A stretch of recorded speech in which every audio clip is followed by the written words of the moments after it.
लाल dress वाली लड़की एक डरावनी कहानी है एक छोटी लड़की के बारे में जिसे उसकी दादी ने उसके कमरे में बंद कर दिया क्योंकि उसने कहा कि वो बुरी थी, बहुत बुरी थी।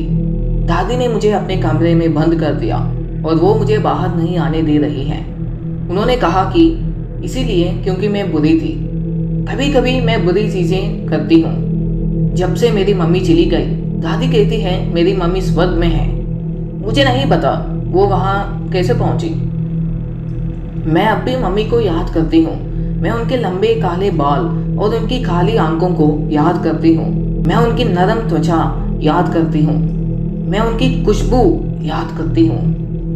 उनका लाल ड्रेस अब भी उनकी तरह महकता है। वो उनके बेडरूम के वार्डरोब में लटका हुआ है। दादी मम्मी के कमरे को बंद रखती है।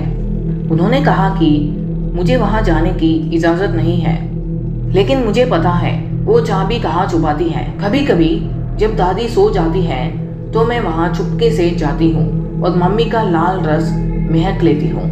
मेरा एक दोस्त है जिसका नाम ईशा है। वो सड़क के उस पार रहती है।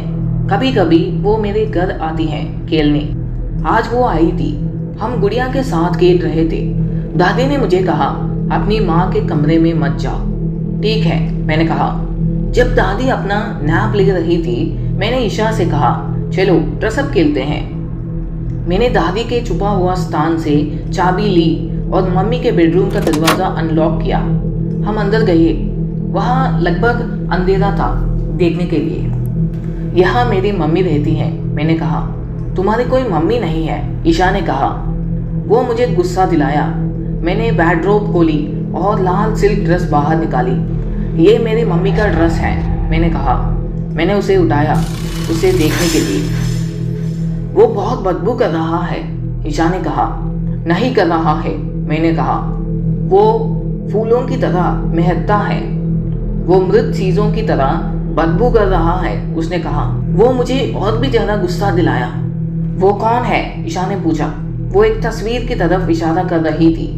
वो मेरी मम्मी है, मैंने कहा। क्या वो सुंदर नहीं है? वो भयानक है, ईशा ने कहा। उसकी आंखें डरावनी हैं और उसके दांत अजीब हैं। नहीं है, मैंने कहा। वो दुनिया की सबसे सुंदर लड़की की तरह दिखती है। वो एक मृत चीज की तरह दिखती है, ईशा ने कहा। वो मुझे और भी ज्यादा गुस्सा दिलाया। मैं याद नहीं कर पा रही हूँ उसके बाद क्या हुआ। मुझे लगता है मैंने ईशा को चिल्लाते हुए सुना। मुझे याद नहीं क्यों। अंधेरा था और मुझे लगभग कुछ नहीं दिखा। मुझे कुछ नहीं सुनाई दिया सिवाय ईशा के चिल्लाने के। मुझे लगता है कुछ बुरा हुआ। फिर मुझे याद आया कि दादी मुझसे चिल्ला रही